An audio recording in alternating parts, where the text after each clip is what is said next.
Okay, hi, welcome back. So, when we left off, sorry, we just finished making the SOI. Hopefully you've applied the factor and offset to each of your SOI tables.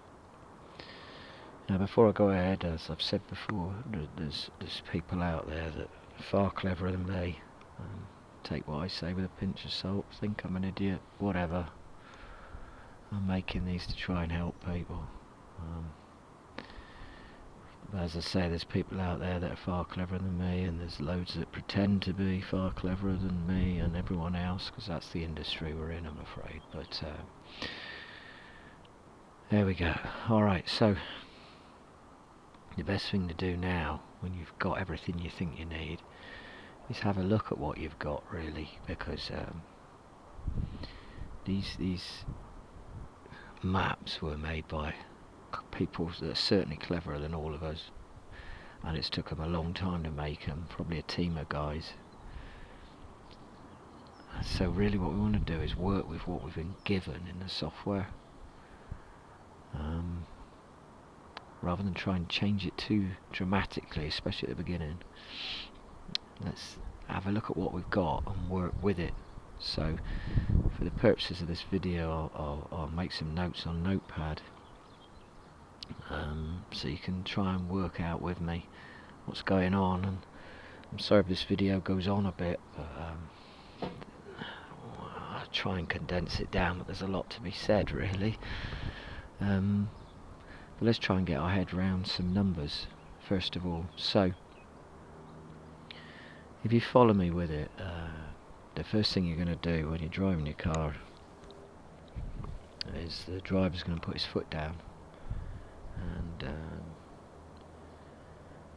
the ECU's going to go from there. So the first map to look at is the driver wish, the desire from the driver to get fuel. Remember, fuel makes power. Our turbo can add more air, so we can add more fuel. Because obviously there's a critical AFR, which is air-fuel ratio, and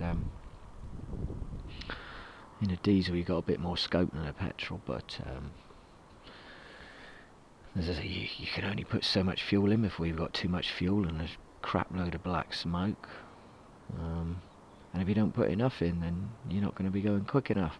There's not going to be enough fuel in there, so you've got to work with what you've been given, and go from there, really. So let's use our 2,500 RPM. It's a good round figure. Obviously, especially in a diesel, that's usually pretty much where your power is, around there, isn't it? Between sort of 1,750 and 3,000. So let's stick in the middle somewhere at 2.5. And we'll deal with, well, driver having his foot down, really, full power, because after all we're trying to make more power. So there's no point in dealing with anything under that at the moment. So let's start there. So okay, driver starts his car, starts to drive off. He's put it in gear, he's off he goes. 2,500 RPM, full accelerator pedal, 70 mil. Okay, so what have we got? Okay, remember this is a 1900cc 4-cylinder engine. Alright, it's not quite 1900, it's 18, whatever it is, but it's close enough. Okay, so our driver's wish map at 2,500 RPM. Okay, our driver's wish is for 70 milligrams per stroke of diesel, right? Actually, I'll leave that up. Right, that is then going to drop into our torque limiter, and our torque limiter, assuming you're not in the mountains very high, drops it down to 55 milligrams.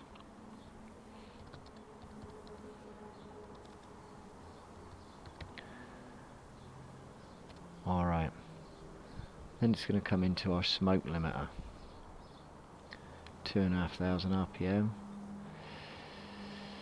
Well, at the moment we can assume we're at fault these numbers for our math.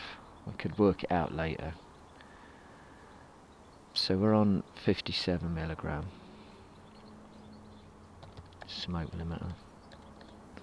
57 milligram, yep. Boost. Well, I request at 2.5 and 55 mil, which we are getting on our torque limiter 55. Is 2,500 millibar, or 2.5 bar. Now remember, that's absolute, including atmospheric, but that's fine for our calculation here. Our duration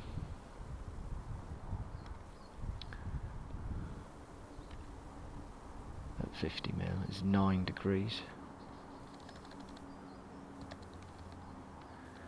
And our start of injection, I'm going to assume we're warmed up, is 14 degrees.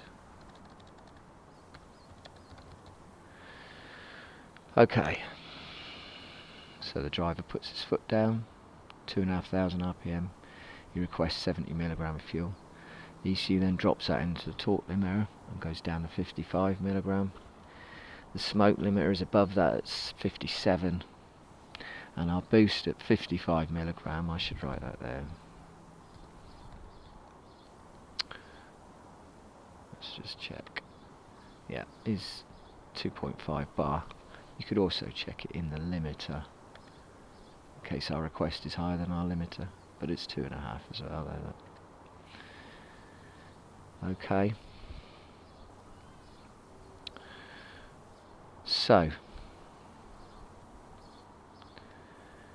where do we go from here? Well,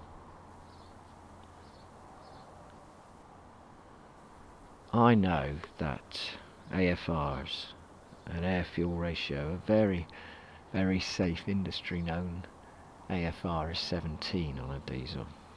You could go a bit lower on this. We've got no DPF. But generally people tend to stick around 17 parts to 1 as an AFR, but if we use that as a guide, 17 to 1, we can start playing with these numbers and having a look at exactly what we've got. So if we wanted to calculate our math, because that's what we really need to know, okay, how we work that out is, what we need to know is our CC per cylinder. So we'll work it out at 1900. Again, I know it's a bit less, but it's fine, it's close enough. So we'll divide that by 4, because we're 4 cylinders. So 1900 divided by 4 is 475 cc's per cylinder, yeah? And now we get that 475 and we times it by our absolute, so boost and atmospheric going in bars.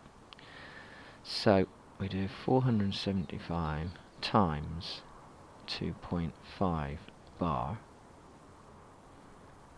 Let's put that as cc so you can follow it. And that gives us, close down my note, that's okay, 475 times 2.5, that gives us a math of more or less 1187 milligram. Okay, that is our math currently. So you can see on our smoke table we're way above this top one here. We could even change that to 1150 and we'd still be up here at the moment, according to my maths. Okay, so we've got a math of 1187. So remembering that power is made by fuel, but we need enough air to keep our AFR right, which is why non-turbo engines don't do much when you try and remap them. Let's say we want to stick with an AFR of 17, we'll say. So if we get our math of 1187 and we divide that by our desired AFR of 17, 1187 divided by 17, that gives us, well, more or less 70, isn't it? 70 milligrams. So as the car is at the moment, with no changes made, if we want a 17:1 AFR, then we're perfectly okay to inject 70 milligrams of fuel. And that's interesting because here the manufacturer's already given us that as a guide in the driver wish map. So that tells me that they were playing with this car in the factory at the 70 milligram mark, and it's only later that they decided to bring the power down. Because the ECU will always go with the lowest number it sees, and in this case it's our torque limiter here, it's 55. But don't forget we're only dealing with one single value RPM, and you could calculate for every single one.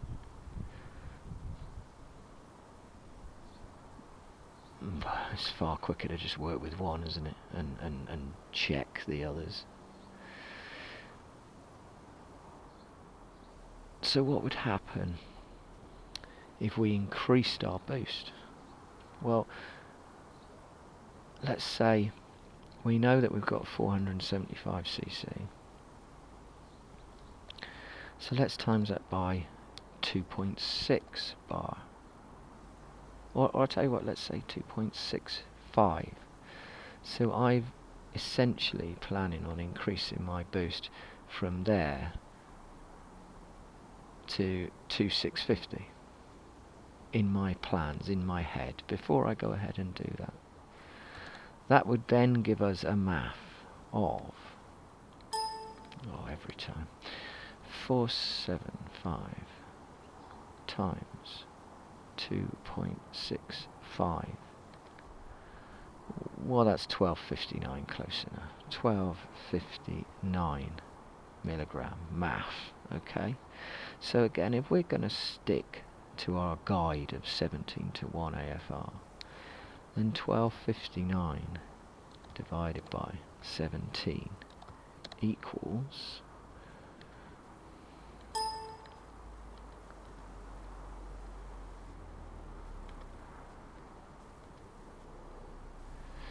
well, we're now on 74 milligram. 74 milligram of fuel. So if I want an AFR of 17:1, and I want to keep on getting more and more power, then I could ask for 74 milligram as my limit and my request, whatever I want. But this does assume that the turbo can make that, and it does assume that the injectors can make that. And the best way, people out there will know the numbers, but the best way for you to realise and learn it is to go out there and try it and log the car and see if you are getting that desired boost value and that desired milligram. I mean, there's limits to the map sensor. Doesn't go much higher than that, if at all, for logging purposes. So if you want to do much more than that, you would either have to make a change or two, or fit an external boost gauge so you could actually see it. But there you go. Now you can see the maths and what we're playing with. I mean, you could decide, oh, do you know what, this is an old car, I really don't care if it smokes a bit, I really don't care too much at all, I want as much power as I could get. You could go for an AFR of 16:1. I mean, what does that make? Well, 1259, assuming we can get away with our boost of 2650 or 2.65. And we'll divide it by our AFR requirement now of 16. And we're at, well, more or less 79, we'll say, milligrams. Assuming the mechanics of your car is all alright and it's making everything, then that's an option.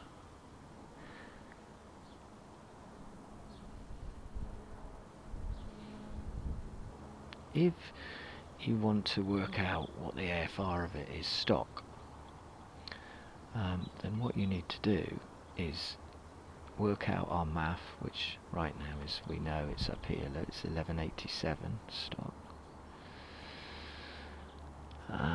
And then divide it by our milligrams. Well, we know that the maximum it's allowing is in our torque limit, and it's 55.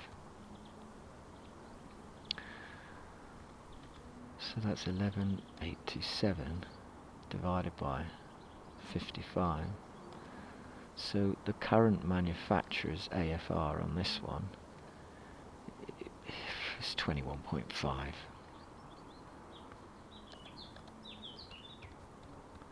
to 1.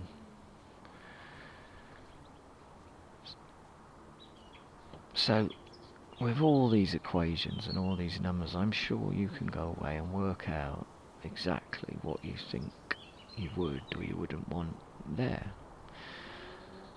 And it gives you an insight into actual tuning, working it out yourself rather than just throwing some numbers in there. And I hope that helped, and I'll see you on the next one.